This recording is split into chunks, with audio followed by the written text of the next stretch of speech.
समन्ता चक्रवालेषु अत्रा गच्छन्तु देवता सद्धम्मं मुनिराजस्य सुनन्तु सग्गमोक्खदं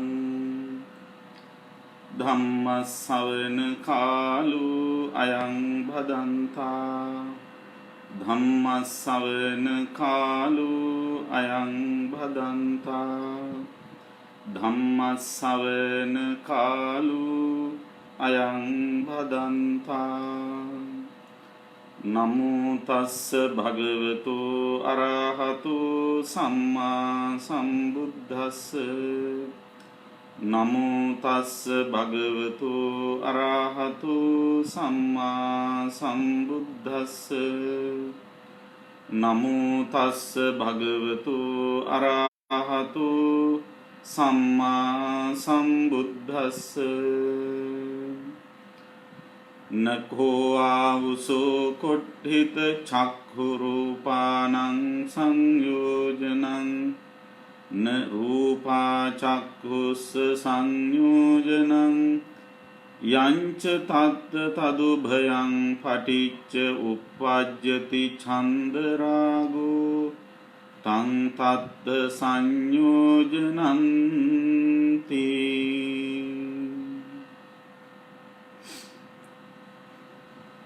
अमेरिकाවේ ප්‍රධාන සංඝනායක අමරිකාවේ වොෂින්ටන් බෞද්ධ විහාරාධිපති මහරගම ශ්‍රී වජිරඥාන ධර්මායතනාධිපති අපේ අතිපූජනීය නම කියන්නට අවසරයි මහරගම ධම්මසිරි නායක මහා ස්වාමීන්ද්‍රයන් වහන්සේගෙන් අවසරයි වොෂින්ටන් බෞද්ධ විහාරවාසී මහා සංඝරත්නයන් අවසරයි ශ්‍රද්ධාවන්ත කාරුණික පින්වත්නි දැන් හැම දිනම සූදානම් වන්නේ උදාවන වෙසක් පුර පසළොස්වක පොහොය නිමිති කරගෙන වොෂින්ටන් බෞද්ධ විහාරයේහි අපේ උතුම් නායක මහා ස්වාමීන්ද්‍රයන් වහන්සේගේ පූර්ණ අවවාද අනුශාසනා මඟ පෙන්වීම අනුව අපේ විහාරවාසී ස්වාමින් වහන්සේලාගේ කැපවීමෙන් සිදු කරනු ලබන පෝදා සිල් වැඩසටහන තුල මේ වෙලාවට නියමිත ධර්ම දේශනාව ශ්‍රවණය කරන්නටයි හැම දිනාම දැන් සැදී පැහැදී සිටින්න.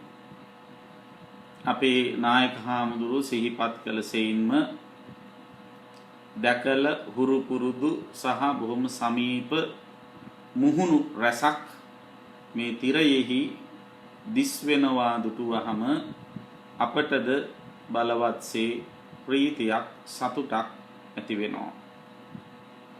අපි වසර කිහිපයකට කලින් වොෂින්ටන් බෞද්ධ විහාරස්ථානයට පැමිණිලා සිදු කළ ධර්ම මෙහිවර අපට සිහිපත් වෙනවා.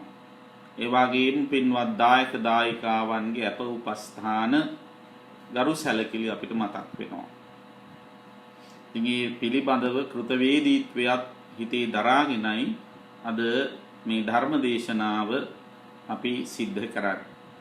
ඉතින් අපේ නායක මාහිම්පාණන් වහන්සේ අපට සිහිපත් කළා මේ පෝදා සිල් වැඩසටහනේ ධර්ම දේශනාවක් පවත්වනට ලෙසට.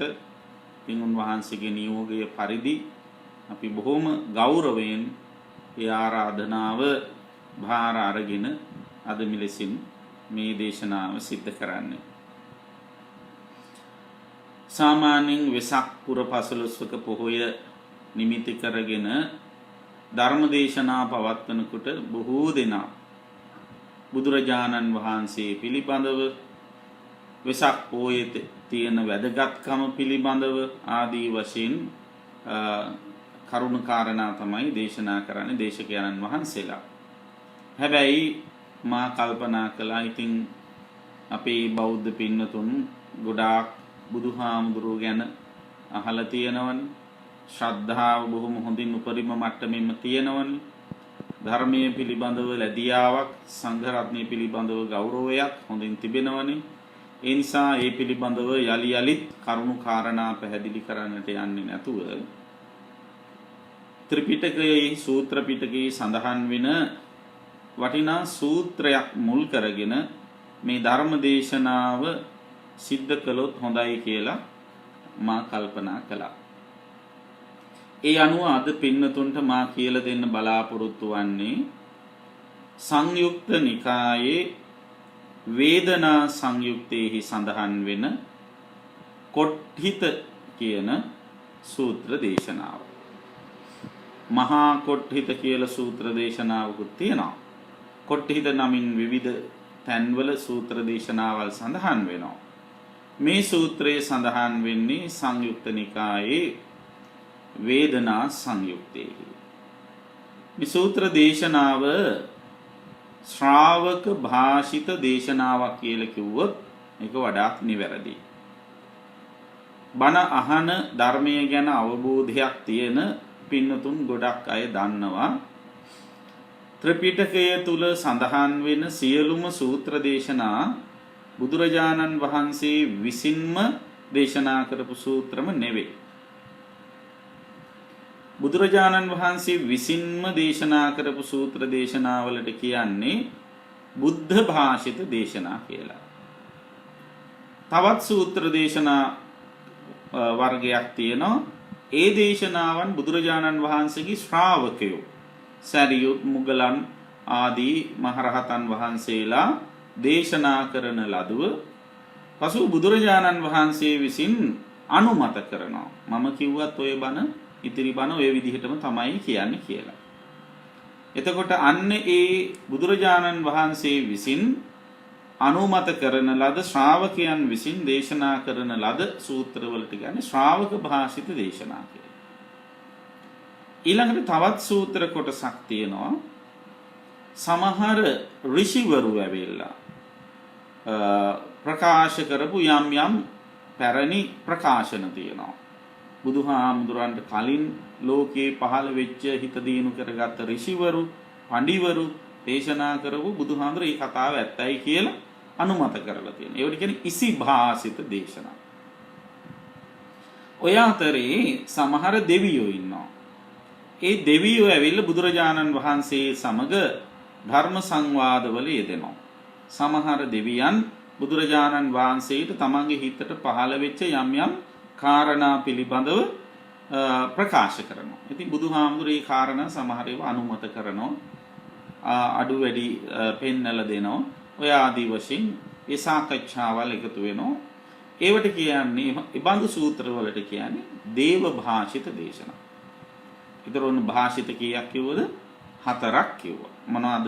බුද්ධ භාෂිත, ශ්‍රාවක භාෂිත, ඉසි භාෂිත සහ දේව භාෂිත කියලා. ඊතර මේ කොට්ඨිත සූත්‍රය ශ්‍රාවක භාෂිත දේශනාව. මේ සූත්‍රය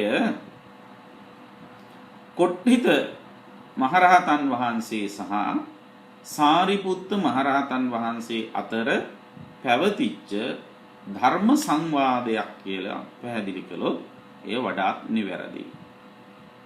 පින්වත්නි, මේ සූත්‍ර දේශනාව සිද්ධ කරනකොට මහා කොට්ඨිත මහරහතන් වහන්සේ සහ සාරිපුත්ත මහරහතන් වහන්සේ වැඩ සිටියේ බරණැස ඉසිපතනාරාමයේ. ඒ පුරාණ ඉන්දියාවේ තිබිලා තියෙනවා වරුණ සහ අසී කියලා ගංගා දෙකක්. ඒ වරුණ සහ අසී කියන ගංගා දෙකට මැදි වෙලා නගරයක් හදලා තිබුණා. ඒ නගරය වාරාණසී කියලා නමින් නම් වෙනවා. ඒක පාලියෙන් වාරාණසී කියලා කියනවා, සිංහලෙන් බරණැස් නුවර කියලා කියනවා.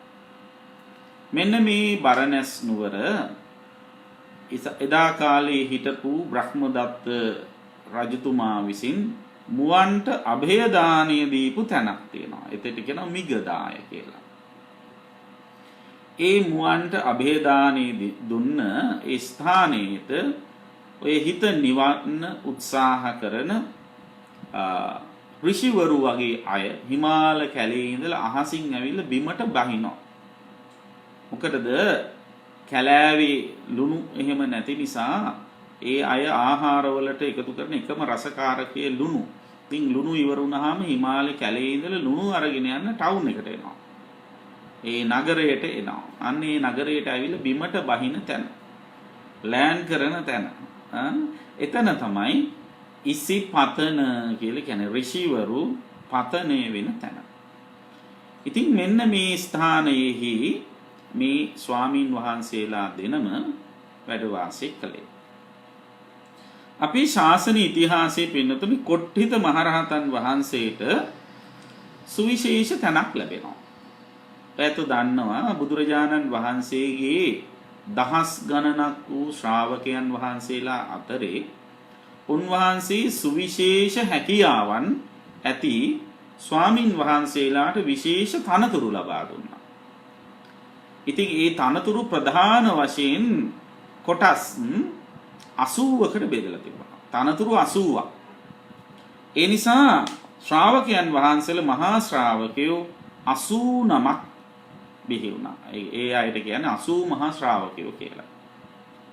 එතකොට ඒ ශ්‍රාවකයෝ අතර ඉන්නවා ප්‍රඥාවන්ත භික්ෂූන් වහන්සේලා අතර අග්‍ර කෙනා, ඊට පස්සේ ඍද්ධිමතුන් අතර අග්‍ර කෙනා, දිවස්සතියන් අතර අග්‍ර කෙනා, ප්‍රත්‍යලාභීන් අතර අග්‍ර කෙනා, ඔය ආදි වශයෙන් ප්‍රමුඛත්වයේ ලැබිච්ච ආඳුරු ඉන්නවා. කොට්ටිත මහරහතන් වහන්සේ කියන්නේ සිව්පිලිසිඹියාපත් මහරහතන් වහන්සේලා අතරේ අග්‍ර කෙනා. තවත් විදිහට කිව්වොත් මේ චතුපටිසම්භිදාවන් කියලා කියන. චතුපටිසම්භිදාලාභී භික්ෂුන් වහන්සේලා අතර අග්‍රම කෙනා හැටියට තමයි කොට්ටිත මහරහතන් වහන්සේ හඳුන්වන්නේ. උන්වහන්සේ ඒක දීර්ඝ සංසාරයක ප්‍රාර්ථනා කරගෙන ආපු දෙයක් තමයි අපේ බුදුහාමුදුරන්ගේ කාලේ ඉෂ්ට කරගත්තේ.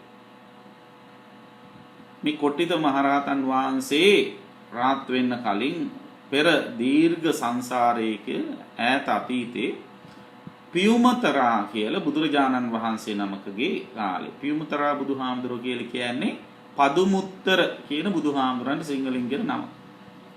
එතකොට මෙන්න මේ පදුමුත්තර බුදුහාමුදුරන්ගේ කාලේ පදුමුත්තර බුදුරජාණන් වහන්සේ එක හාමුදුරු කෙනෙකුට අග්‍ර තනතුරක් දුන්නා. ඒ තමයි චතුපටිසම්භිදාලාභී භික්ෂුන් වහන්සේලා අතරේ ආවල් හාමුදුර අග්‍රයි කියන ඒ තනතුර. මේක දැක්කා මේ මහා කොට්ටිත හාමුදුරුවෝ ඒ කාලේ. දැකලා ගිහියෙක් වෙලා ඉන්න වෙලාවේ දැක්කේ. ඉතින් දැකලා හිතුණා අනේ මේ හාමුදුරුවන්ට වගේ මටත් කවුරු හරි බුදුහාමුදුරු නමක් ළඟ මේ තනතුරුම ලබන්න නැත්තම් කියලා සිතක් වහලා. එහෙම සිතක් පහළ ඒක ගිහිල්ලා කිව්වා අනේ බුදුහාමුදුරනේ මමත් කැමති කවුරු හරි වෙනත් බුදුහාමුදුරු නමක් අභියස මේ විදිහේ තනතුරක් ලබන්න කියලා. ඉතින් මේ තනතුර ලබන්න හරියට බැලුවොත් ඉතින් ඒකත් එක්තරා විදිහක ආසාවක් තමයි. ඉතින් සමහර වෙලාවට ඒ හාමුදුරුවන්ට අර පදුමුත්තර බුදුහාමුදුරන්ගේ කාලේ අර ගිහි මහත්ය වෙලා ඉඳෙද්දී බණ අහලා රාත් වෙලා නිවන් දකින්න අවස්ථාවක් තියෙන්නේ නැති. හැබැයි අර තනතුරට ආස හිතිච්ච ගමන් මොකද උනේ? ආයි කල්ප ගණනාවක් දීර්ඝ සංසාරයට වැටුණා. ඒ කියන්නේ අපේ බුදුරජාණන් වහන්සේ බුදු වෙනකම් බලාගෙන ඉන්න උනා. ඔන්න තනතුරු වලට ආස වුණාම වෙන දේවල් කල්ප ගණන් සංසාරයට වැටෙනවා. ඒ නිසා තනතුරු ගැන පොඩ්ඩක් ඔයිට වැඩි පරිස්සම් වෙන්න ඕනේ හැමෝම. ඉතින් පින්වත්නි කෙසේ වෙතත් මේ විදිහට ප්‍රාර්ථනාවක් කරලා බුදුරජාණන් වහන්සේගෙනුත් විවරණ ලබාගෙන දාන ආදී පින්දහම් සිද්ධ කරලා අපේ බුදුරජාණන් වහන්සේගේ කාලේ ඉපදුනා සවැත් නුවර ආශ්‍රිත ගේක. ඊට පස්සේ මේ තරුණ ළමයා සසර කලකිරිලා මහාන වුණා. මහාන වෙනකොට සඳහන් වෙනවා හිස භූගානවනේ කොණ්ඩේ කපනවනේ. ඒ හිස භූගානකොටම සෝවන් ඵලයටපත් වුණා. හිස භූගාල ඉවර වෙලා ඊට පස්සේ මහාන කරන්න සිවුරු පොරවනවනේ. සිවුරු පොරවන අවස්ථාවේදී රහත් වුණා. අර සංසාරේ හිත පුරුදු කරගෙන ආපු නිසා. ඉතින් උන්වහන්සේට ආචාර්යයන් වහන්සේ වෙලා තියෙන්නේ මහා මුගලන් මහරහතන් වහන්සේ. උපාධ්‍යායයන් වහන්සේ වෙලා තියෙන්නේ සාරිපුත්ත මහරහතන් වහන්සේ. දැන් හාමුදුරුවෝ මාන උපසම්පදා කරනකොට ආචාර්ය උපාධ්‍යායන් වහන්සේලා කියලා දෙනමක් ඉන්නවා. හරියට ගිහි ඔය ඇත්තන්ට අම්මයි තාත්තයි ඉන්නවා වගේ. දැන් අපේ ධම්මසිරි නායක හාමුදුරුවෝ අපි හැමෝම ඒ විදිහට පැවිදි වුණේ.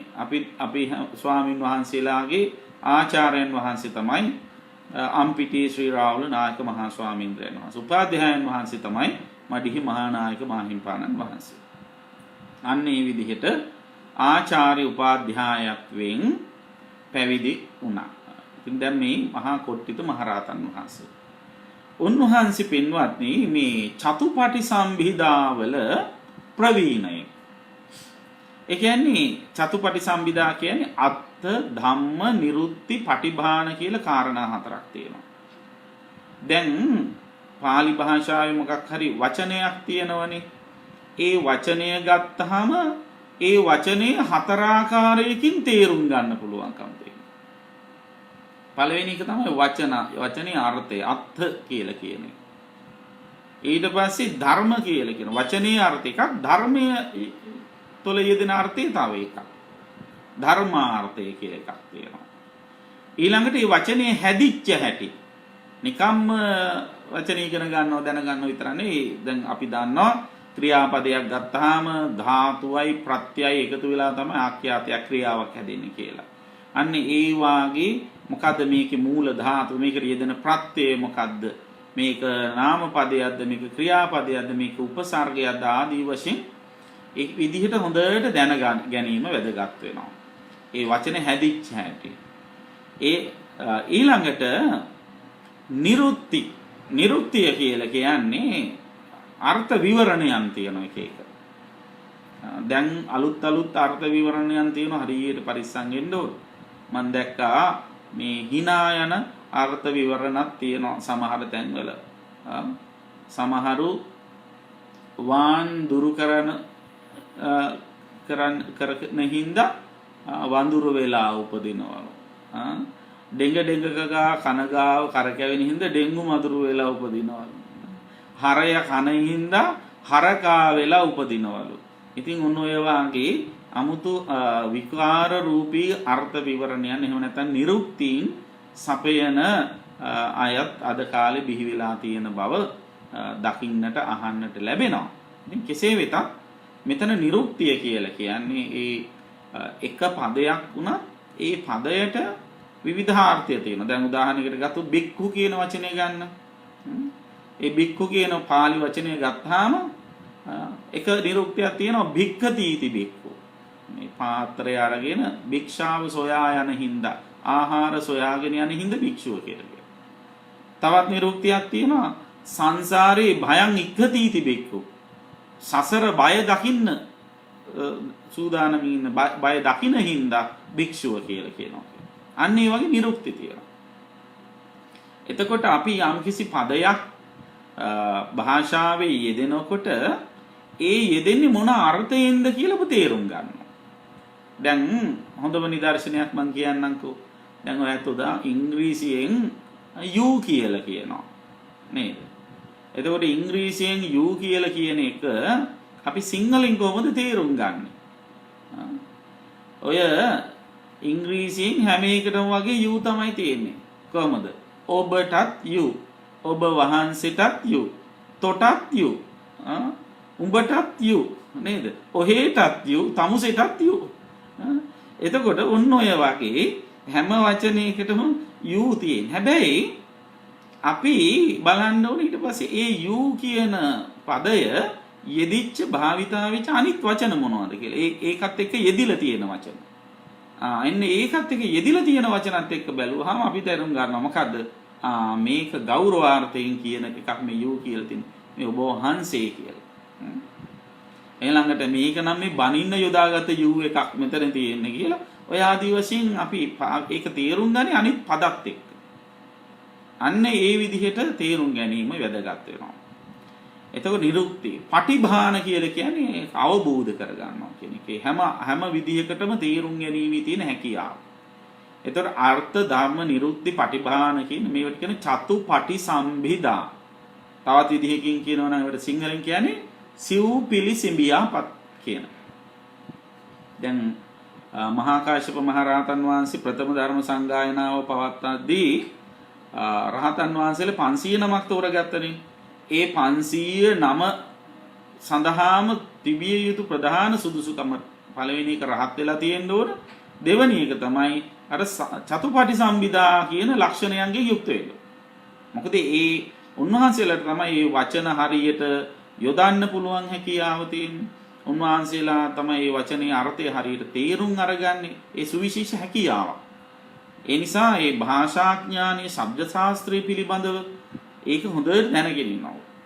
මේ වාග් වචන කතාව කියලා කියන්නේ විද්‍යාවක්. වාග් විද්‍යාව.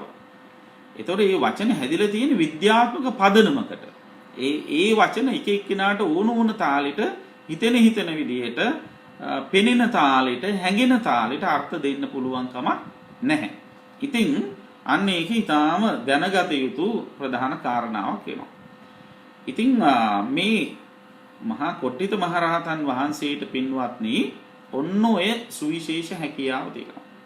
එතකොට මොකක් හරි දෙයක් සම්බන්ධයෙන් උන්වහන්සේ දැනගන්න ඕනුනහම උන්වහන්සේ නිතරම බුදුරජාණන් වහන්සේගෙන් අහනවා. බුදු පියාණන් වහන්සේ මේකේ තියෙන මේ වචනේ අර්ථය විතරද?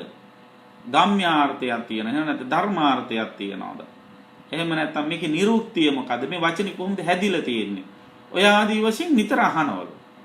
එහෙම අහලා නිතර දැනුවත් වෙලා තිබිච්ච ඉඳ එහෙම දැනුවත්කම් තියන අය අතරේ අග්‍රම කෙනා තමයි මහා කොට්ටිත මහ රහතන් වහන්සේ කියලා බුදු පියාණන් වහන්සේ අග්‍රස්ථානය උන්වහන්සේට ලබා දීලා තියෙනවා. පින්වත්නි බුදු පියාණන් වහන්සේගේ ධර්මය තේරුම් ගන්නකොට අපි අවධානය යොමු කළ යුතු කාරණා දෙකක් තියෙනවා. බුදුරජාණන් වහන්සේගේ දේශනා ක්‍රම දෙකක් තියෙනවා. දේශනා ක්‍රම දෙකක්. මොනවාද මේ දේශනා ක්‍රම දෙක? පළවෙනි එකට කියනවා නීතත්ත්ව දේශනා. දෙවෙනි එකට කියනවා නෙය්‍යත්ථ දේශනා. නීතාර්ථයයි නෙය්‍යාර්ථයයි. නීත අර්ථ කියන්නේ පමුණුවන ලද අර්ථ තියෙන. ඒ කියන්නේ ඒකේ අමුතුවෙන් වෙන අදහස් දෙන්න ඕනේ. ඒ වචනේම ඒ අදහස ගැබ් වෙලා තියෙනවා. නීතාර්ථය කියලා කියන්නේ ඒකයි. නෙය්‍යාර්ථය කියලා කිව්වහම ඒකේ පමුණුවා ලිය යුතු අදහස. අපි සාමාන්‍ය කියන්නේ understood කියලා. ඒක හිතා ගන්න ඕනේ වචනය. එතකොට අර ඒක හිතාගන්නේ කොහොමද? අර භාවිතයත් එක්ක අර අනිත් පදත් යෙදිලා තියෙන ස්වභාවයත් එක්ක තමයි තේරුම් ගන්නේ මේකෙන් අදහස් කරන්නේ මෙන්න මේකයි කියලා. ඉතින් ඒක ඊටාම හොඳින් දැනගන්න ඕන තථාගතයන් වහන්සේගේ ධර්මය තේරුම් ගැනීමේදී. ඉතින් මෙන්න මේ සිව් පිළිසිඹියාපත් මහරහතන් වහන්සේලාට මේ හැකියාවල් හොඳට තියෙනවා. ඒ අතරෙත් මහා කොට්ටිත මහරහතන් වහන්සේ ප්‍රධානත්වයේ දරා කටයුතු කරන ස්වාමින් වහන්සේ. ඉතින් දවසක් මහා කොට්ටිත මහරහතන් වහන්සේ සාරිපුත්ත මහරහතන් වහන්සේ වෙතට පැමිණිලා සාරිපුත්ත මහරහතන් වහන්සේගෙන් විමසනවා ප්‍රශ්නයක්. මොකද්ද ප්‍රශ්නය? ආයුෂ්මත් සාරිපුත්තයන් වහන්සේ ඇහැ රූපය නිසා බැඳිලා තියෙනවද? එහෙම නැත්නම් රූපය ඇහැ නිසා බැඳිලා තියෙනවාද කියලා ඇහුවා. ඇහැ රූපයන්ට සංයෝජනයක්ද? එහෙම නැත්නම් රූප ඇහැට සංයෝජනයක්ද කියලා ඇහුවා. ඒක සරලව කිව්වොත් ඇහැ රූප නිසා බැඳිලා තියෙනවද? රූපය ඇහැ නිසා බැඳිලා තියෙනවද කියලා ඇහුවා. ඒ වෙලාවේදී සාරිපුත්ත මහරහතන් වහන්සේ මහා කොට්ටිත මහරහතන් වහන්සේට මෙහෙම ප්‍රකාශයක් කරනවා. නකෝ ආවුසෝ කොට්ටිත චක්ඛු රූපානං සංයෝජන. එවත්නි කොට්ටිතයන් වහන්සේ ඇහැ රූපයේ සංයෝජනයක් නෙවෙයි. ඒ කියන්නේ ඇහැ රූපයට බැඳිලා නැහැ. න රූපා චක්කුස සංයෝජනං. රූප ඇහැට බැඳිලා නැහැ. රූප ඇහි සංයෝජනයකුත් නෙවෙයි. යංච තත්ත තදුභයං පටිච්ච උප්පජ්ජති ඡන්දරාගෝ තන් තත්ත සංයෝජන. එහෙනම් මෙන්න මේ කියන තදුභය, ඒ කියන්නේ ඇහැයි රූපයයි කියන කාරණා දෙක නිසා හටගන්නවා නම් යම්කිසි ඡන්දරාගයක්. අන්නේ ඡන්දරාගය තමයි බැඳීම කියලා කියන්නේ. සංයෝජනය කියලා කියන්නේ. ඒ කියන්නේ ඇහැ සංයෝජනයක් නෙවෙයි. ඇහැ රූපේ සංයෝජනයක් නෙවෙයි. රූපේ ඇහැ සංයෝජනයක් නෙවෙයි. එතකොට මෙන්න මේ ඇහැයි රූපයයි දෙකම එකතු කරනු ලබන යම් කිසි ඡන්දරාගයක් වේ නම් ඒ ඡන්දරාගය තමයි සංයෝජනය කියන්නේ. ඡන්දරාගය කියන්නේ මොකද්ද? ඡන්ද කියන්නේ කැමැත්ත. රාග කියන්නේ බැඳීම. කැමැත්තෙන් බැඳී යාම. තවත් විදිහකට කියනනම් කැමැත්ත, ඡන්ද කියන්නේ කැමැත්ත, රාග කියන්නේ කැමැත්ත. එතකොට කැමැත්ත ඩබල් වෙලා. එතකොට වෙන්නේ මොකද්ද? දැඩි වූ කැමැත්තක් ඇති වෙනවා. අන්නේ කැමැත්තෙන් බැඳී යාම තමයි මෙතනදී සංයෝජනයේ හැටියට හඳුන්වන්නේ. මේකට මේ සාරිපුත්ත මහරහතන් වහන්සේ මතක් කරන ඇහැ සම්බන්ධයෙන් විතරක් නෙවෙයි. කන, නාසය, දිව, ශරීරය, මනස කියන ඉන්ද්‍රියන්ට ගෝචර වෙන අරමුණු සම්බන්ධයෙන් එහෙම මතක් කරනවා. ඒ අනුව කන ශබ්දයට බැඳිලත් නැහැ. ශබ්දය කනට බැඳිලත් නැහැ. නහය ගඳ සුවඳට බැඳිලත් නැහැ. ගඳ සුවඳ නහයට බැඳිලත් නැහැ. දිව රසට බැඳිලත් නැහැ. රස දිවට බැඳිලත් නැහැ. කය ස්පර්ශවලට බැඳිලත් නැහැ. ස්පර්ශ කයට බැඳිලත් නැහැ. සිත සිතුවිලි වලට බැඳිලත් නැහැ. සිතුවිලි සිතට බැඳිලත් නැහැ. අන්න ඔය විදිහට සරියුත් මහ රහතන් වහන්සේ විස්තර කරනවා. ඒතර මෙන්න මේ බැඳීම කියන වචනය මෙතන යොදන බැඳීම කියන එක හඳුන්වන්න යොදන වචනය තමයි සංයෝජනය. සංයෝජනය කියලා දෙක එකට එකතු කරනවා කියන එක. දැන් බඳින කොටත් එහෙමනේ නේද? දෙක එකට එකතු කිරීමනේ බඳිනවා කියලා කියන්නේ. ඒක සංකේතවත් කරන්නනේ පෝරුවේදී ඇඟිලි දෙක අරගෙන නූලකින් ගැට ගහන්නේ.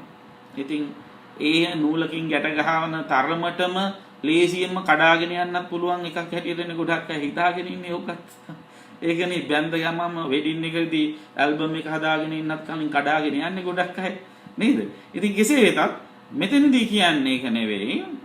සංයෝජනය කියන්නේ දැඩිව ඇති කර ගන්නු ලබන බැඳීම කියන එකයි. එතකොට බුදුරජාණන් වහන්සේගේ ඉගැන්වීමට අනුව සාරිපුත්ත මහරහතන් වහන්සේ අවධාරණය කරන්නේ මොකද්ද? මේ අධ්‍යාත්මික ආයතන බාහිර අරමුණු වලට බැඳිලත් නැහැ. බාහිර අරමුණු අධ්‍යාත්මික ආයතන වලට බැඳිලත් නැහැ. එහෙනම් මොකද්ද මේ බන්ධනේ ඇති කරන බලවේගය? අන්න ඒකට තමයි කියන්නේ ඡන්දරාගය කියලා.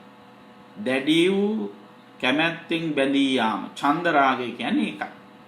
එතකොට පින්වත්නි සාරිපුත්ත මහරහතන් වහන්සේ මෙන්න මේක අවධාරණය කිරීම සඳහා ලස්සන උදාහරණයක් දීලා තියෙනවා. ඒ තමයි කළු හරකයි සුදු හරකගේ උපමාව. කළු හරකයි සුදු හරකයි. හරක් දෙන්නෙක් ඉන්නවා. එක හරකෙක් කළු පාටයි අනිත් හරක සුදු පාටයි. ඉතින් මේ හරක් දෙන්නා එක ලණුවකින් එක කොනක් සුදු හරකගේ බෙල්ල ගැට ගහනවා. ඊට පස්සේ අනිත් ලණුවේ කොන කළු හරකගේ බෙල්ල ගැට ගහනවා. එතකොට කවුරු හරි කෙනෙක් කියනවා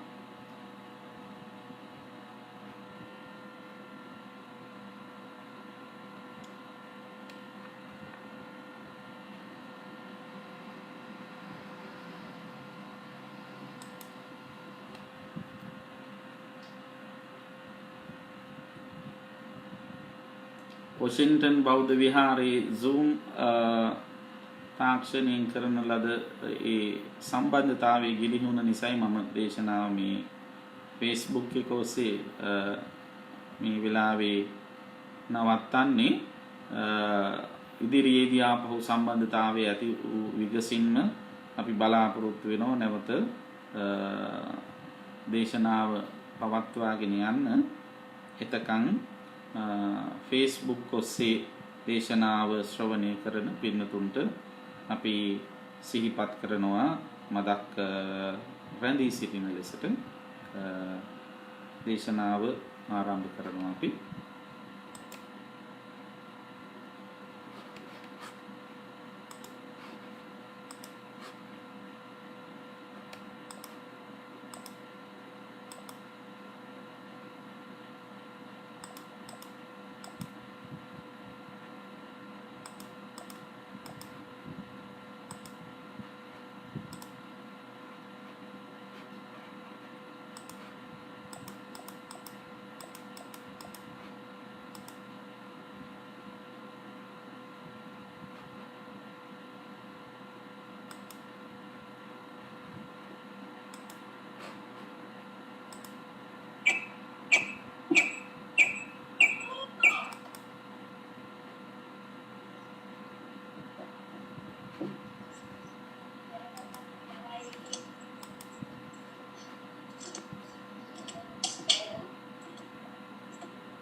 හලෝ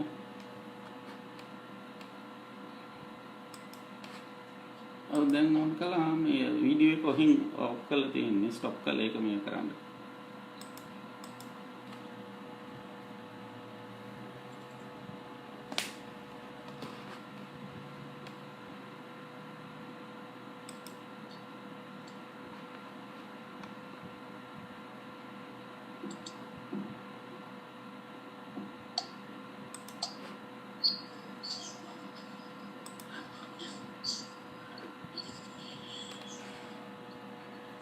ඔව් පින්වත්නි කළු හරකයි සුදු හරකයි ගැන කියපුවම මං හිතුව එක සැරේට හරකෙක් පැන්නවද්ද කියලා. ඒ කෙසේ වෙතත් දැන් මේ හරක් දෙන්න ගැට ගහපු එක ගැනනේ මම මේ කී හිටියේ. ඉතින් දැන් කළු හරකා සුදු හරකාගේ බෙල්ල එක කොනක් ගැට ගහලා තියෙනවා ලනුවේ කළු හරකගේ බෙල්ල එක කොනක් ගැට ගහලා තියෙනවා. දැන් ඕක දකින්නවා කවුරු හරි කෙනෙක්. එතකොට ඒ දැකලා යා කියනවා සුදු හරකා කළු හරකගේ බෙල්ලේ ගැට ගහලා තියෙනවා. එහෙම නැත්නම් සුදු හරකා කළු හරකාට බැඳිලා ඉන්නවා කියලා කියනවා.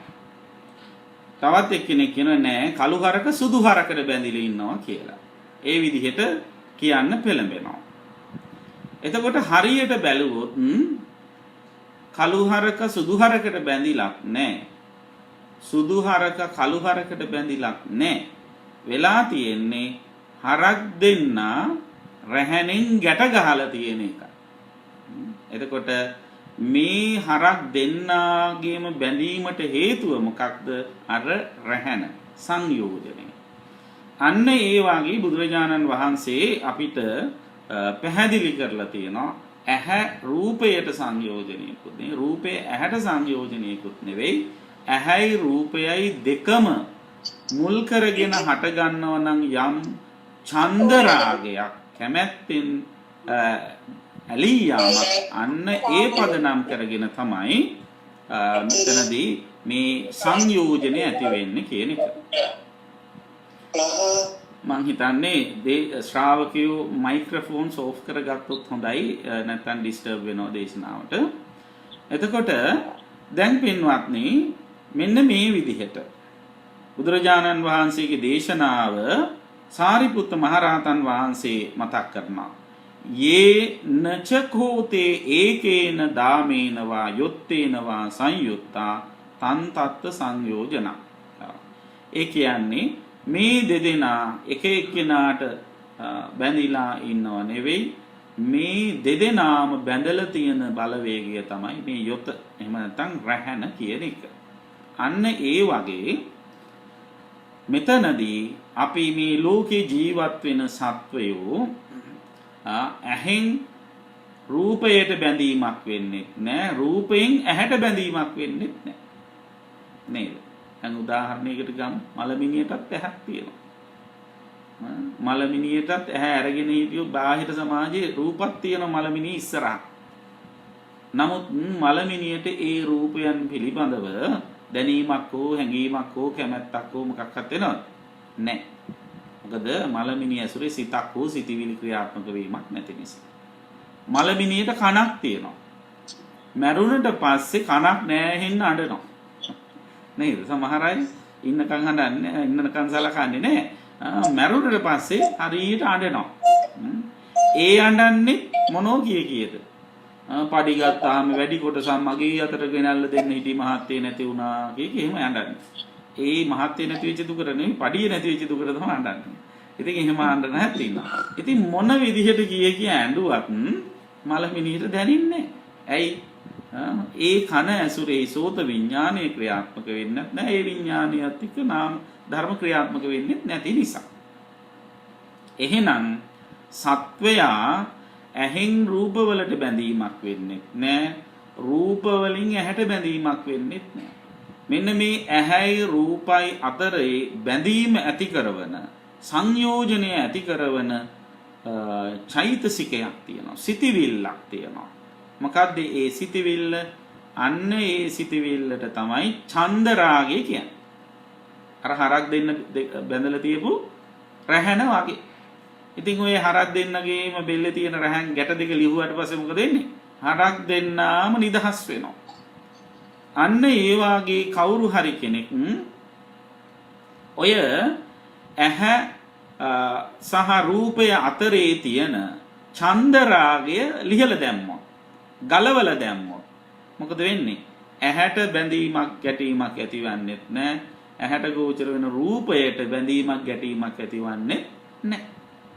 අන්න එතකොට එයා ඒ කියන මානසිකත්වය ඇති කරගත්තා නම් මොකද වෙන්නේ? මේ බාහිර සමාජයේ අරමුණු පරිහරණය කරනකොට ඇලීම් ගැටීම් වලට යන්නේ. මොකද හේතුව? එයා ඒ අරමුණු පරිහරණය කරන්නේම කැමැත්තින් බැඳී යාමින් නොවේ. ඇහැට ගෝචර වෙන රූපයක් බලනවා කියන හැඟීමෙන් පමණයි.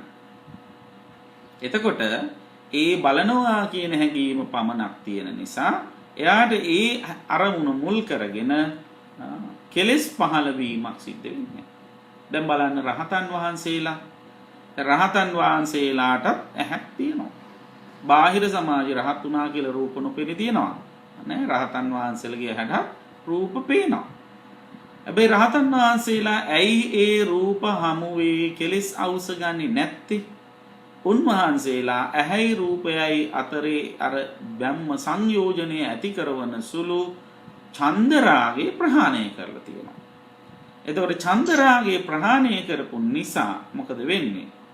ඇහැ රූපය දකිනවා විතරයි, ඒ දැකීම තුල බැඳී යාමක් වෙන්නේ නැහැ. තදින් අල්ලා ගැනීමක් සිද්ධ වෙන්නේ නැහැ. ඒ තුල කෙලෙස් පහළ වීමක් වෙන්නේ නැහැ. එහෙනම් අන්න අපිත් උත්සාහවත් වෙන්න ඕන. අපිත් වෑයම් කරන්න ඕන. කොහොමද?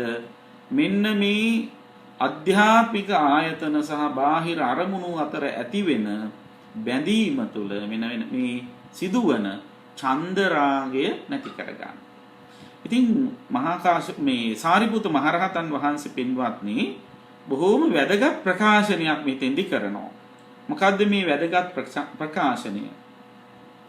ඇහැ රූපයට සංයෝජනයක් නම්, රූපය ඇහැට සංයෝජනයක් වෙනවා නම් දුක කෙලවර කිරීම පිණිස තථාගතයන් වහන්සේ විසින් බ්‍රහ්මචර්යාව පනවන්නේ නැහැ කියලා අවධාරණය කරනවා. ඇහැ රූපයට ඒ කියන්නේ ඇහැ රූපයට බැඳෙනවා නම්, රූපය ඇහැට බැඳෙනවා නම් දුක කෙලවර කරන්න කියලා තථාගතයන් වහන්සේ බ්‍රහ්මචර්යාව පනවන්නේ නැහැ කියලා. දැන් මෙන්න මෙතන අපිට ඉගෙන ගන්න දෙයක් තියෙනවා. මොකද්ද බ්‍රහ්මචර්යාව කියන්නේ? ගොඩාක් අය හිතාගෙන ඉන්නේ අර පොයට සිල් සමාදන් වෙන ගියාම තුන්වෙනි සිල්පදේ වෙනුවට සමාදන් වෙනවා බ්‍රහ්මචර්යා වේරමණී සික්ඛාපදං සමාදියාමි කියලා. අන්න ඒ සිල්පදේ ආරක්ෂා කරන එක තමයි බ්‍රහ්මචර්යාව රකින්නේ කියලා. ඒතෙටම ලඝු කරන්න එපා. බ්‍රහ්මචර්යාව කියලා කිව්වහම ඒකේ වචන අර්ථයම තමයි ශ්‍රේෂ්ඨ හැසිරීම. බ්‍රහ්මයාගේ හැසිරීම බ්‍රහ්මචර්යාව. බ්‍රහ්ම කියන වචනේ පාවිච්චි කරන ශ්‍රේෂ්ඨත්වයට. ඒතර බෞද්ධයෙක් විදියට අපිට තියෙන ශ්‍රේෂ්ඨම තැන තත්වය තමයි නිවන. අන්න ඒ නිවන ඉලක්ක කරගත්ත යම් කිසි කෙනෙකුගේ චර්යා ධර්ම පද්ධතියක් තියෙනවනේ, හැසිරීම් රටාවක් තියෙනවනම් අන්නේ හැසිරීම් රටාවට තමයි බ්‍රහ්මචර්යාව කියන්නේ. නිවන ඉලක්ක කරගත්ත සිතින් කයින් වචනින් කරන ලබන ක්‍රියාකාරකම් වලට තමයි බ්‍රහ්මචර්යාව කියන්නේ. ඒතර නිවන ඉලක්ක කරගත්ත කෙනෙක් කුමක්ද කරන්නේ? නිවන ඉලක්ක කරගත්ත එක්කෙනා නිවන් දකින්න නම් මොකද කරන්න ඕන? කෙලෙස් නැති කරන්න ඕන. නේද? කෙලෙස් නැති කරන එක්කෙනා කෙලෙස් වල රූට්ස් හඳුනා ගන්න ඕන. කෙලෙස් මුල් මොනවාද රූට්ස්? ඒ තමයි ලෝභ, ද්වේෂ, මෝහ. ඒවට කියන්නේ අකුසල මූලකය. ඒවා මුල් කරගෙන තමයි කෙලෙස් හටගන්නේ. කෙලෙස් හටගත්තාට පස්සේ තමයි ඒව සිතින් කයින් වචනින් ක්‍රියාත්මක වෙලා පව් බවට පත් වෙන්නේ. පින්වත්නි, කෙලෙස් හිතේ තිබ්බ කියලා පව් සිද්ධ වෙන්නේ නැහැ. දැන් මේ බණ කියන වෙලාවේ උනත් ඔය ඇත්තන්ගේ හිතේ විතරන්නේ බණ කියන මගේ හිතේ කෙලෙස් තියෙනවද නැද්ද? කෙනෙක් හිතන්න පුළුවන් බණ කියන වෙලාවේ බණ අහන වෙලාවේ නම් කෙලෙස් නැහැ ස්වාමීන් වහන්සේ කියලා. එහෙමනම් මම බණ කියන මමත් rahat වෙලා බණ අහන ඔයත් rahat වෙලා කෙලෙස් නැත්තම් හිතේ. අපි හැමෝගෙම හිතේ කෙලෙස් තියෙනවා. ඒ තියෙන අනුසය මට්ටමෙන් යට කිඳා බහැලා තියෙනවා. දැන් යට කිඳා බහැලා තිබිච්ච තියෙන නිසා කෙලෙස් මේ වෙලාව අපිට පව් සිද්ධ වෙනවද? නෑ, අපිට පව් සිද්ධ වෙන්නේ. මොකද අපි හිතින් නරකේව හිතන්නෙත් නෑ නේද? අපි මේ වෙලාවේදී නරක දේවල් කියන්නෙත් නෑ, නරක දේවල් කරන්නෙත් නෑ. ඒ කියන්නේ සිතිවිලි ක්‍රියාත්මක භාවයට පත් කරන්නේ නෑ නරක විදියට මේ වෙලාවේ. ඒ නිසා අපිට ඒව පව් සිද්ධ වෙන්නේ. එතකොට ක්ලේශයක් කොහොමද පවක් බවට පත් වෙන්නේ? ක්ලේශයක් පවක් වෙන්නේ සිතින් කයින් වචනයෙන් නරක විදිහට ක්‍රියාත්මක කරන්න යනකොට. එතකොට සිතින් ක්‍රියාත්මක කරන ඒවට අපි කියන අවිජ්ජා ව්‍යාපාද මිච්ඡාදිට්ඨි කියලා. වචනින් ක්‍රියාත්මක කරන ඒවට කියන මුසාවාද, පිසුනා වාච, පරුසා වාච, සම්ප්‍රප්‍රලාප කියලා. කයින් ක්‍රියාත්මක කරනකොට කියන ප්‍රාණඝාතය, සත්තු මරණය, ළඟට හොරකම් කරන එක කාමයේ වරදව හැසිරෙන. අන්න ඒක තමයි පව් සිද්ධ වෙන්නේ. ඒතර ඒ පව් වලට අනුරූපව තමයි සත්වයා දුගතියට යන්නේ. එතකොට සත්වයා සුගතියට යන්නේ පින් වලට අනුව. එතකොට අර සිතින් කයින් වචනින් පව් කරනවා වගේම සිතින් කයින් වචනින් පින් කරන්නත් පුළුවන්. හැබැයි ඒ පින් වලටත් තියෙන රූට්ස් තමයි මොනවාද? අර ලෝභ ද්වේෂ මෝහ. ඒතර ලෝභ ද්වේෂ මෝහ පදනම් කරගෙන තමයි මිනිස්සු සමහර අය, හැමෝම නෙවෙයි, සමහර අය ලෝභ ද්වේෂ මෝහ මුල් කරගෙන හොඳ දේවල් කරනවා. ඒතර මේ හොඳ දේවල් කිරීම නිසා හොඳ කර්ම රැස් වෙනවා. එතකොට ලෝභ ද්වේෂ මෝහ කියන අකුසල මූලයන්ගෙන් යුතුව සිතින් කයින් වචනින් කරන ලබන ක්‍රියාකාරකම් වලට තමයි සංස්කාර කියන්නේ. කර්ම රැස් කරනවා කියන්නේ. ඒ කර්ම රැස් කිරීමට අනුරූපව තමයි සත්වයා සුගතිය දුගතිය උපදින්නේ. එතකොට සංස්කාර රැස් කර්ම රැස් කරලා තියෙනවා නම් සංඛාරපච්චය විඥාන ප්‍රතිසන්දි විඥානය පහළ නැවත උපදිනවා. ඉපදිච්ච එක්කෙනා රැස්කලේ පුඤ්ඤාභි සංඛාරණං හොඳ ලෝකයක උපදිනවා, හොඳ තැනක යනවා. ඊළඟට රැස් කරලා තියෙන නරක කර්ම නම් අපුඤ්ඤාභි සංඛාරණං නරක තැනක උපදිනවා. අන්න ඒ විදිහට යන්න. එතකොට එහෙනම් නිවන් දකින්න මොකද කරන්න ඕන? නිවන් දැකීමේ ලැබෙන ප්‍රතිලාභයේ දුක නැතිවීමනේ. දුක නැතිවීමේදී දුක නැති වෙන්නේ පංචස්කන්ධය පහළ වෙන්නේ නැති තැනකනේ නේද? එතකොට දුක විග්‍රහ කරන තැන කියන්නේ ජාතිපි දුක්ඛ, ජරාපි දුක්ඛ ආදී වශයෙන් කියන්නේ. එතකොට ජාති කියන්නේ පංචස්කන්ධය පහළ වෙන එක. ඒතර පංචස්කන්ධය පහළ වෙන එකම දුකයි. ඒතර යම් තැනක පංචස්කන්ධය පහළ වෙන්නේ නැත්නම් එතන දුකක් නැහැ නේද? එතකොට අන්න ඒ දුක නැති කරගන්න නම් මොකද කරන්න ඕන? පංචස්කන්ධයක් පහළ නොවන විදියට වැඩ කරන්න ඕන. පංචස්කන්ධයක් පහළ නොවන විදියට වැඩ කරන්න නම් මොකද කරන්න ඕන? කෙලෙස් ඇති කරගන්න හොඳ නැහැ හිතේ. හිතේ කෙලෙස් ඇති කරගන්න හොඳ නැහැ. එතකොට හිතේ රාග ద్వේෂ මෝහ ඇති කරගන්නේ නැතුව සිතින් කයින් වචනෙන් කවුරු හරි කෙනෙක් පුළුවන් තරම් හොඳ දේවල් කරනවා නම් අර ආරෂ්ඨාංගික මාර්ගේ මාර්ගාංග වඩනවා නම් අන්න ඒකට තමයි බ්‍රහ්මචර්යාව කියලා කියන්නේ. එතකොට බ්‍රහ්මචර්යාව කියන එකකින් අදහස් කරන්නේ තව එකක් තමයි මොකද්ද? ආරෂ්ඨාංගික මාර්ගය. ආරෂ්ඨාංගික මාර්ගයේ මාර්ග මේ අංග දෙකක් තියෙනවා. කොටස් දෙකක්. මොකද්ද කොටස් දෙක? ලෞකික පැත්තයි ලෝකෝත්තර පැත්ත.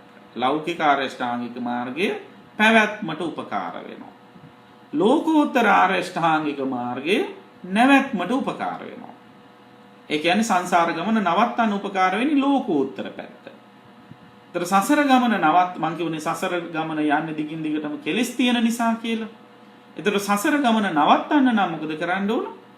කෙලස් නවත්තන්න ඕන. ඒ කියන්නේ මොකද්ද?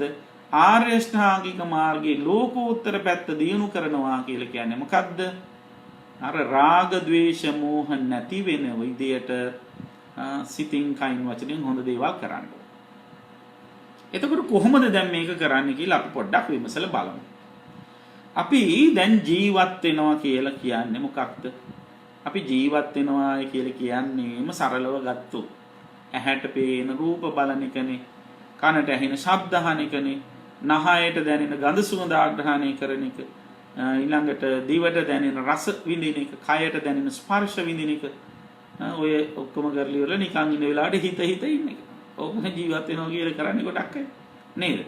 එතකොට මෙන්න මේ කියන කාරණාවන් සිද්ධ කරනකොට මොකද්ද කරන්න ඕන? අපි දැන් මේ කාරණා කරනකොට ආර්ය ශ්‍රාංගික මාර්ගයේ මාර්ගාංගවලට අනුකූලව කටයුතු කරන්න වෑයම් කරන්න. එතකොට දැන් අපි දන්නවා මේ අරමුණු ඇහැ කන නාසය දිව ශරීරයේ මනස කියන ඉන්ද්‍රයන්ට ගෝචර වෙන රූපාදී අරමුණු අයෝනිසෝ මනසිකාරයෙන් පරිහරණය කළොත් වෙන්නේ මොකද්ද? කෙලෙස් ඇවිස්සෙනවා. එහෙනම් කෙලෙස් ඇවිස්සුනොත් මොකද වෙන්නේ? සසරට වැටෙනවා. සසරට වැටුනොත් මොකද වෙන්නේ? දුක් විඳින්න වෙනවා. එහෙනම් දැන් උන්න අපේ ටාගට් එකක් තියෙනවා, ඉලක්කයක් තියෙනවා. මේ අරමුණු පරිහරණය කරන්න ඕන කෙලෙස් ඇවිස්සෙන්නේ නැති වෙන විදියට. දැන් කෙලෙස් ඇවිස්සෙනවා කියලා රූප බලන්න නැතුව ඉන්නද?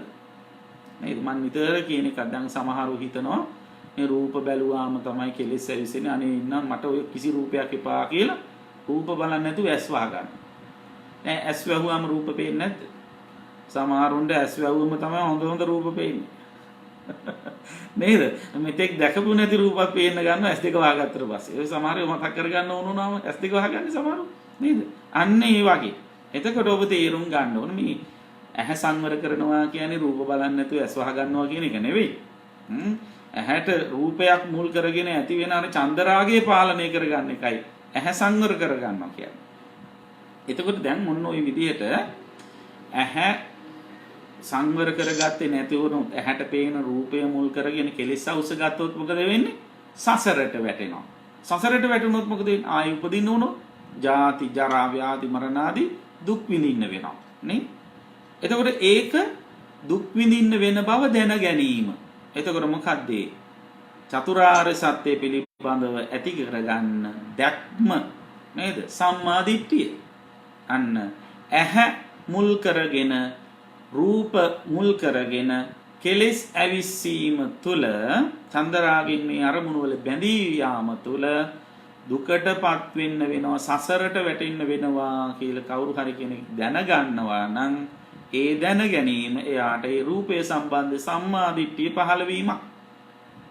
ඊට පස්සේ දැන් මොන දැනගත මේ රූපේ දැක්කහම රාගය ඇති වෙනවා. මේ රූපය දැක්කහම ද්වේෂය ඇති වෙනවා කියලා දැන් එයා දැනගත්තා. රාග ද්වේෂ මෝහ ඇති වෙන එක සසරට වැටෙන්න හේතුවක්. කෙලෙස් ඇවිසීම. ඒ ඉඳලා දුක් විඳින්න වෙනවා කියලා දන්නවා.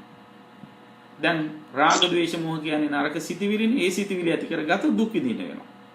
ඊට පස්සේ ඒ දැක්ම ඒ සම්මා දිට්ඨිය පදනම් කරගෙන ඊට පස්සේ හිතනවා. හරි. මේ සිතිවිලි ඇති කරගත්තොත් නේ දුක් විඳින්න එන්නේ. එහෙනම් මම උත්සාහ කරනවා, වෑයම් කරනවා ඒ සිතිවිලි වලට ප්‍රතිවිරුද්ධ හොඳ සිතිවිල්ල ඇති කරගන්න. අන්න සම්මා දිට්ඨිය පදනම් කරගෙන එයා ඇති කරගන්න මොනවද? සම්මා සංකප්ප.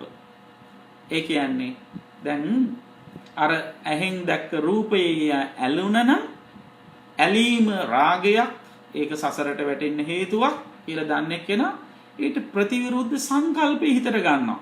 සම්මා සංකප්පේ ප්‍රතිවිරුද්ධ එක මොකද්ද මේ අර රාගයට ප්‍රතිවිරුද්ධ එක තමයි නෙක්ඛම්ම සංකප්ප.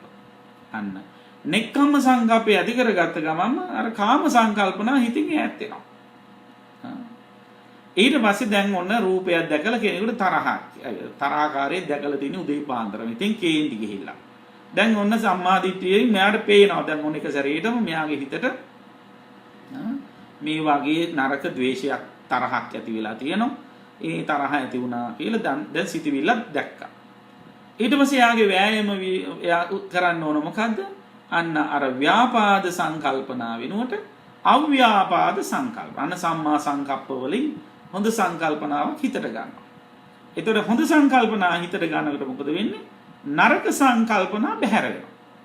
හරියට අර දිරච්ච ලී ඇණයක් උඩ හොඳ ශක්තිමත් හොඳ ඇණයක් තියලා ගැහුවාම අර දිරච්ච ඇණේ කෑලි එළියට විසි වෙලා යනවා. අර හොඳ ඇණේ ගිහිල්ලා ඇතුළට ගිහිල්ලා පුටුව හෝ මේසය හෝ ඒ ලී භාණ්ඩය ශක්තිමත් කරනවා වගේ. ඔබේ හිතේ දිරාගිය ඔබේ හිතේ ජරා ජීර්ණ කරන දුර්වල කරන නරක සිතිවිලි තියෙනවනම් ඒ සිතිවිල්ලට ප්‍රතිවිරුද්ධ කුසල සිතිවිල්ල ගන්න වෑයම් කරා. අන්න සම්මා සංකප්ප ඔබට දැන් ආවා.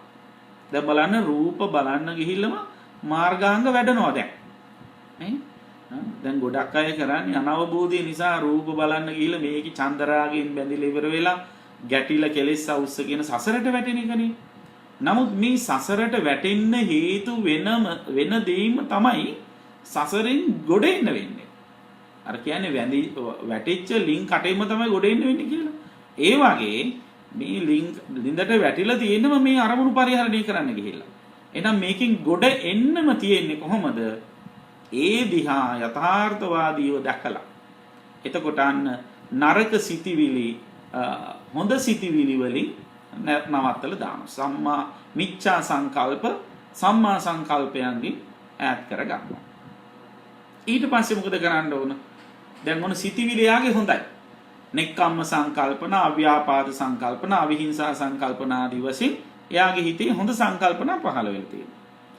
ඊට පස්සේ දැන් ජීවත් වෙනවා කියලා කියන්නේ හිත හිතා ඉන්න එකම සිතිවිලි හිත හිතා ඉන්න එකම නෙවෙයිනේ. නේද? කතා කරනවා ජීවත් වෙන කාලෙදී. ඉතින් කතාවට යාපාවිච්චි කරන සම්මා වාචාව. සිතිවිලි හොඳ නම් හොඳ සිතිවිලි වලින් යුතුව ප්‍රකාශ කරන වචන අන්න හොඳ වෙනවා.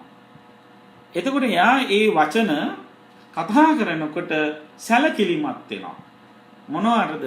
අර රූපයේ ආස්වාදය ගැනම කල්පනා කර ඉන්නේ නැති වෙන්න. දැන් බොහොම මෙතෙන්දී තේරුම් ගන්න ඕන බොහොම ලස්සන ඉගැන්වීමක් තියෙන බුදුහාමුදුරන්ගේ. ඒ තමයි පින්වත්නි බුදුරජාණන් වහන්සේ මතක් කරනවා සාමාන්‍යයෙන් කවුරු හරි කෙනෙක් රූපයක් දැක්කහම ඒ රූපේ සම්බන්ධයෙන් හැසිරෙන ආකාර තුනක් තියෙනවා. අභිනන්දති, අභිවදති, අජ්ජෝසාය තිට්ඨති කියලා.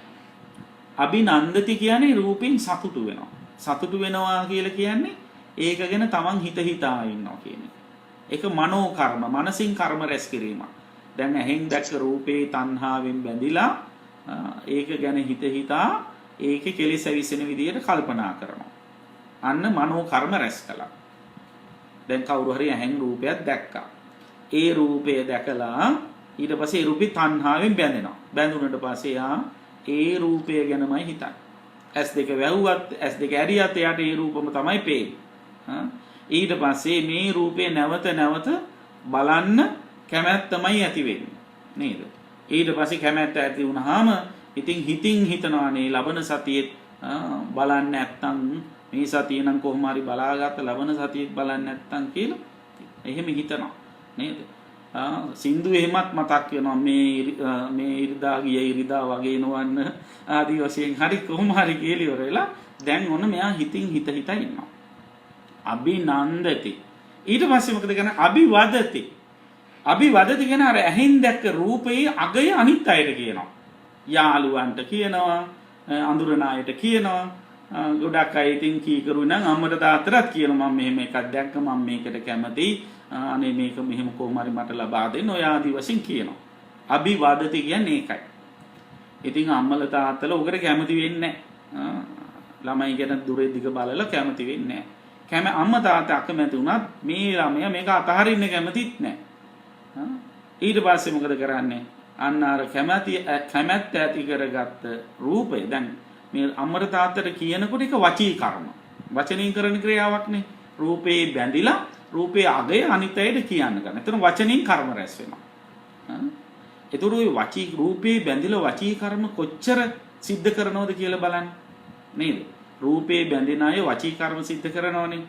ඒ වචී කර්ම සිද්ධ කරන එකට දැන් කාලේ ළමයි කියන්නේ මල් කඩනවා කියලා. ඉතින් අන්න ඒ වාගේ නේද? එක එක රූපේ බැඳිලා ඉවර වෙලා රූපේ ආස්වාදින් බැඳිලා එක එක්කෙනා කතා කරනවා. ඊට පස්සේ මේ රූපේ තමන් කරගන්න බැරි වුණාම අන්තිමේදී මොකද කරන්නේ? සමහර වෙලාවට රූපේ තමන් කැමති රූපේ තමන්ට ලබා ගන්න බැරි වුණාම වචී දුස්චරිත කරනවා. බොරු කියනවා. නේද? රූපේ අගය නැති අගයක් කියනවා. එහෙම නැත්නම් තමන්ට ලබා ගන්න බැරි වුණාම කේලම් කියනවා රූපය මුල් කරගෙන. රූපය මුල් කරගෙන කේලම් කියන අය. දැන් අර සමහරු ඉන්නවා තමන් කැමති රූපය තමන්ට ලබා ගන්න බැරි වුණාම අනිත් අයට දෙන්නත් කැමති නැහැ. ඊට පස්සේ කේලම් කියනවා. ඒකනේ අර කේලමක් තියෙන්නේ ඔබ පෙම් කරන ඔබේ කුමාරී මට ආදරේ ගියාද වේකට. අමුම කේලමක් නෙවෙයි නේද? අන්න ඒ වගේ කේලම් කියලා බෙහෙද කරනවා. කලබල ඇති කරනවා. ඒ වචී දුස්චරිත. ඊට පස්සේ මම මේ සරලව කියන්නේ ප්‍රායෝගික කාරණාත් එක්ක වැදගත් ධර්ම කාරණාවක් ගැඹුරු කාරණාවක්. ඊළඟට පින්නාදී තුන්වෙනි එක අජ්ජෝසාය තිට්ඨති. අජ්ජෝසාය තිට්ඨති කියන්නේ අර රූපේ නිමග්න වෙලා ඉන් තොර ජීවිතයක් ගත කරන්නේ නැතුව එයම ලබා ගැනීම පිණිස කායික ක්‍රියාකාරකම් කරනවා. ඉතින් දැන් අර අම්මලා තාත්තලා කැමති නැත්තම් මොකද කරන්නේ? කැමති රූපය අරගෙන පැනලා යනවා. එහෙම ආයෙන අවස්ථාවක් තියෙනවා. මේ දාන්න හොරකම සිද්ධ වුණා. අම්මලා තාත්තලගේ හිත රිදවන්න අකමැති නම් මොකද කරන්නේ? ධාර්මික පැත්තට නැඹුරු වෙනවා. හොරකම් කරන්නේ නැහැ. ධාර්මික පැත්තට නැඹුරු වෙලා කියන අම්මට තාත්තට විරුද්ධ වෙන්න බෑ අනේ මට.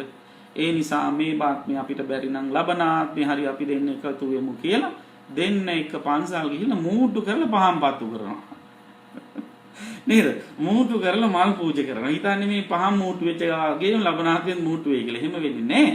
නමුත් අර බලන්න අවිද්‍යාවක මහත අන්නේ මේ විදියට මිනිස්සු අර විදියට කර්ම රැස් කරනවා. ඒතකොට දැන් මෙයා මොකද්ද කළේ? රූපය මුල් කරගෙන තණ්හාවෙන් බැඳිලා නේද? තණ්හාවෙන් බැඳිලා සිතින් කර්ම රැස් කළා, වචනයෙන් කර්ම රැස් කළා, කයින් කර්ම රැස් කළා. සිත කය වචනය කියන තුන් දොරින්ම කර්ම රැස් කරා. ඒවට කියනවා සංස්කාර කියලා. රැස් කරපු කර්ම වලට අනුරූපව ප්‍රතිසන්දි විඥානයක් පහළ වෙනවා. ප්‍රතිසන්දි විඥානය පහළ වුණාම ආයෙ උපදිනවා. අන්න සංසාරයට වැටිලා දුක් විඳින හැටි. එතකොට කොහොමද දැන් මේ දුකෙන් නිදහස් වෙන්නේ? අන්න එතකොට දැන් මම මුලින් කිව්ව සිතින් කර්ම රැස් නොකර කුසල් සිතිවිලි හිතට ගන්නවා. නෙක්ඛම්ම සංකප්ප, අව්‍යාපාද සංකප්ප, අවිහිංසා සංකප්ප විදියට. ඊට පස්සේ වචන සහ ක්‍රියාකාරකම් පාවිච්චි කරනවා. කොහොමද කුසලයේ පැත්තට හොඳ සිතිවිලි වලින් යුක්තව කරන හොඳ වචන පාවිච්චි කරනවා. එතකොට හොඳ වචන පාවිච්චි කරනවා වගේම හොඳ වචන පාවිච්චි කරනවා වගේම බණ කියන වෙලාවේ වැඩි වචන පාවිච්චි නොකර ඉඳීමත් හොඳයි කියලා මම යෝජනා කරනවා. ඉතින් ඒ වගේ පින්වත්නි මෙතෙන්දී දැන් ඔන්න හොඳ වචන පාවිච්චි කරනවා ඊට පස්සේ හොඳ ක්‍රියාකාරකම් කරනවා. ඒ හොඳ ක්‍රියාකාරකම් කියන්නේ විතර වෙන එකක් නෙවෙයි. රාග ద్వේෂ මෝහ නැති වෙන විදිහේ ක්‍රියාකාරකම් කරන්න ඕන. දැන් හොඳ දේවල් හොඳ ක්‍රියාකාරකම් රාග ద్వේෂ මෝහ සහිතවත් කරන්න පුළුවන්. නේද? ලෝභය සහිතවත් කරන්න පුළුවන්කම තියෙනවා. එතකොට ලෝභ ద్వේෂ මෝහ නැතිව සිතින් කයින් වචනයෙන් කරනු ලබන හොඳ ක්‍රියාකාරකම් වෙනවා. අන්න ඒව කුසල්.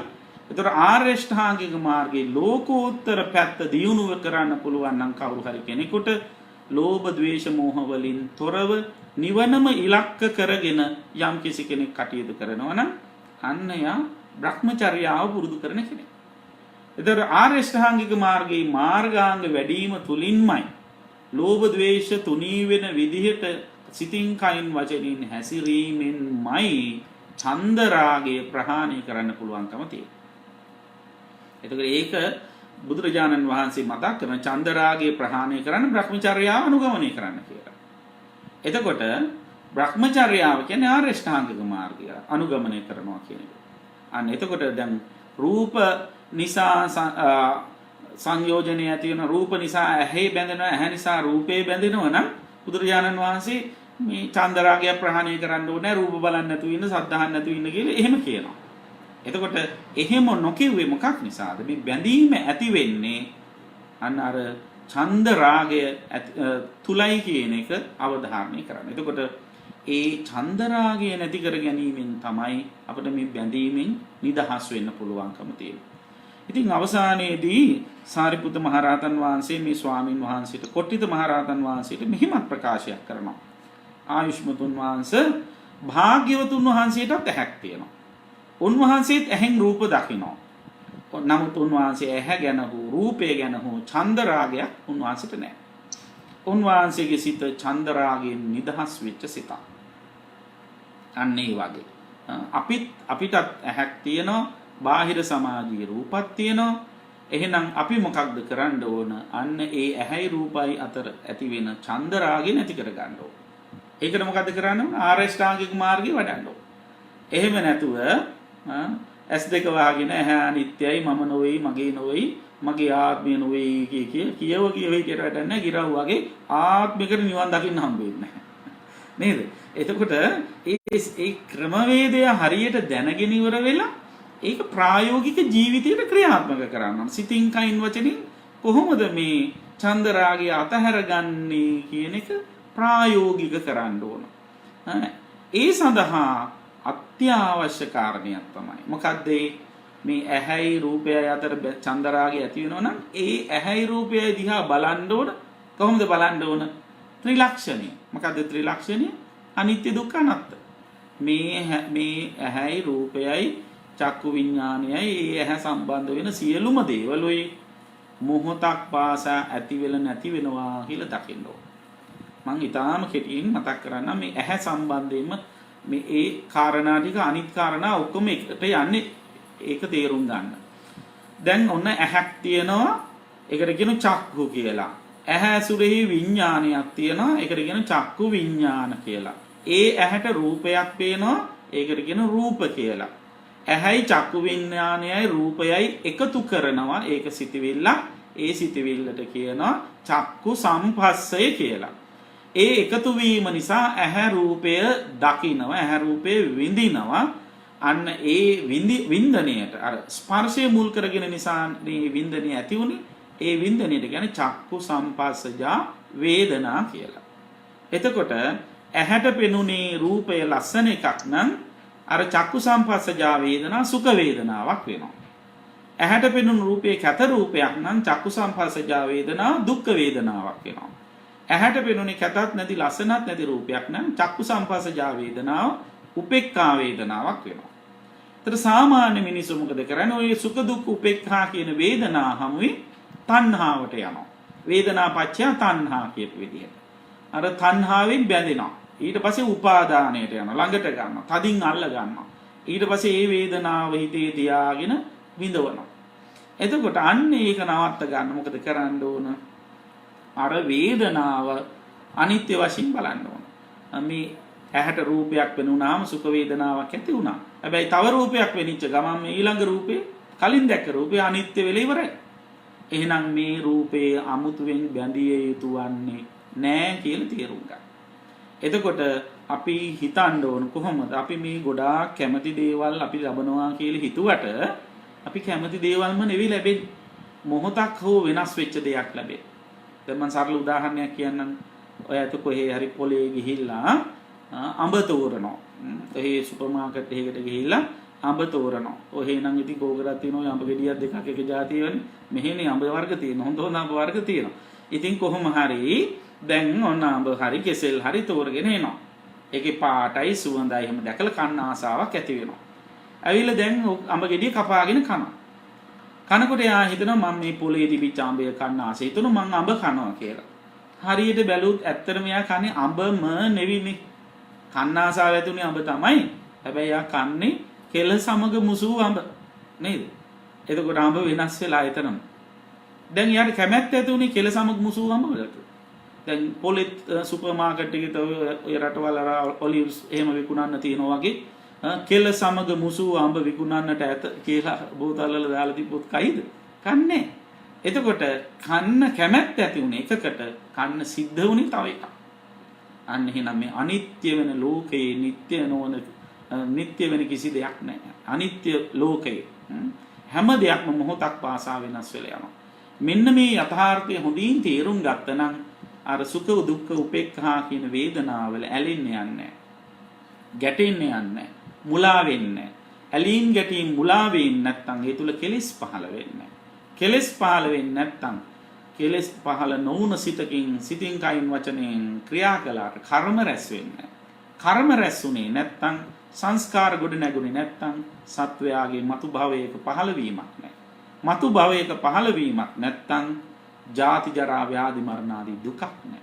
දුකක් නැත්නම් එතන ඉන්නේ සැප. ඒක තමයි නිවන. ඒ නිවන දකින්න තියෙන්නේ කොතැනද?